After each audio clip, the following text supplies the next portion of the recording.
Bapak Ibu, kita ketemu lagi pada renungan sebutir debu. Kali ini saya ingin mengajak Bapak Ibu teman sekalian untuk kita sama-sama merenungkan soal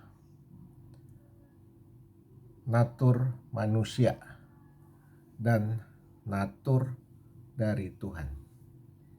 Manusia sejak jatuh dalam dosa itu memiliki sifat egois dan keras, mau menang sendiri. Mau menang sendiri. Karena sejak dia jatuh dalam dosa, dia terbatas oleh ruang dan waktu. Tubuh rohaninya mati sehingga dia hidup tapi mati. Artinya rohaninya mati, tubuhnya hidup. Nah, jadi dia terbatas ruang dan waktu. Dia tidak bisa tahu hari depan. Akibatnya apa yang dia anggap baik pada waktu itu, dia pertahankan itu merupakan kebaikan. Padahal mungkin itu hal yang tidak baik. Seringkali kita menganggap diri kita benar, padahal kita tidak benar. Seringkali kita menganggap kita suci, padahal kita tidak suci menurut Tuhan. Karena tidak ada seorang pun yang suci. Nah, hati yang keras itu berdasar natur daripada manusia yang berdosa.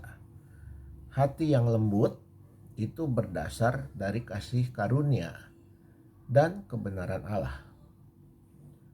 Ya, kalau kita lihat Tuhan itu sangat lemah lembut, bukan? Karena Tuhan itu Allah yang maha kuasa, tapi dia melepaskan kuasanya. Jadi tidak berkuasa dia masuk ke dalam bumi. Allah yang maha kaya menjadi miskin karena dia jadi anak gembala, lahir di kandang domba. Allah yang banyak tentaranya, yang raja atas segala raja, malaikatnya banyak, menjadi sendirian di dalam dunia. Jadi kita lihat Allah melepaskan natur kealahannya, sifat kealahannya masuk ke dalam dunia supaya dia bisa merasakan bagaimana jadi manusia dan bagaimana caranya berbicara pada manusia dan menyelamatkan manusia itu supaya selamat dan memiliki sifat seperti Tuhan. Karena waktu pertama-tama manusia diciptakan sebagai Adam dan Hawa, Tuhan menginginkan Adam dan Hawa sama seperti Tuhan.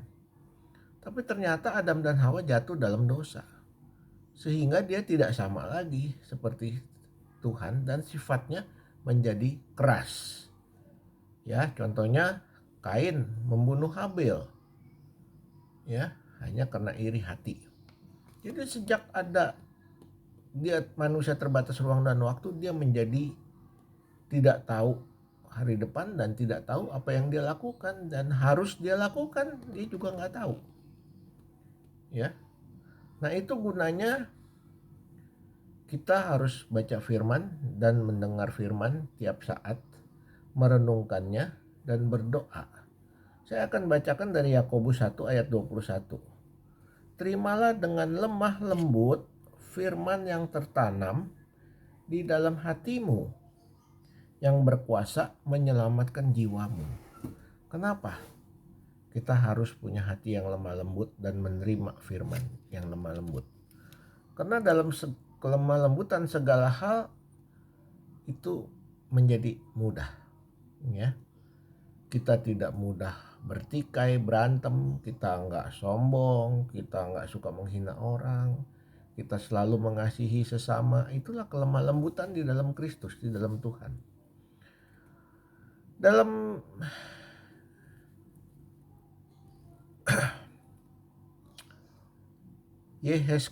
dalam Yehezkiel 36 ayat 25 sampai 27 itu dikatakan kamu akan kuberikan hati yang baru dan roh yang baru di dalam batinmu, dan aku akan menjauhkan dari tubuhmu hati yang keras, dan kuberikan kepadamu hati yang taat. Rohku akan kuberikan diam di dalam batinmu, dan aku akan membuat kamu hidup menurut segala ketetapanku dan tetap berpegang pada peraturan-peraturanku dan melakukannya. Ini yang penting Bapak Ibu.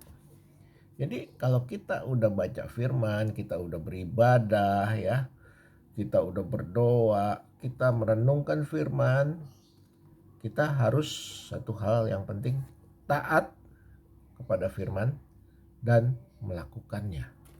Kalau kita tidak taat dan tidak melakukan, iman tanpa perbuatan mati. Itu hati-hati.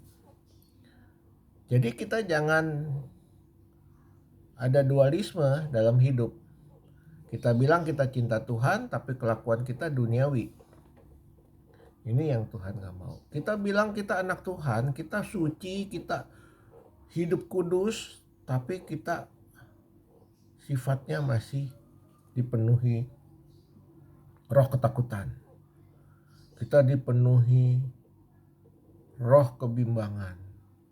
Kita dipenuhi roh amarah, dendam, benci, iri hati, ya, memecah belah. Kita bisa lihat kalau ini anak Tuhan, dia selalu ada kelemah lembutan, bukan memecah belah.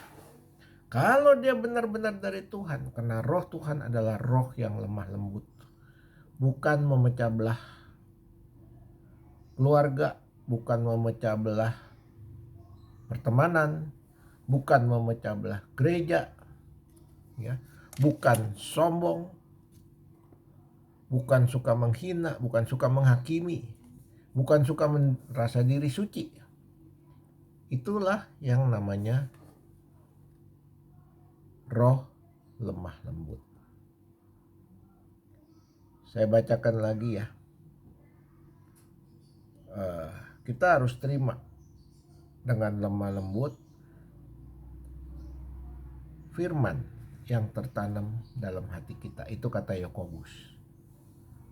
Kalau kita dengar firman, kita baca firman, kita merenungkan firman, kita harus terima firman itu yang lemah lembut ke dalam hati kita, supaya jiwa kita selamat.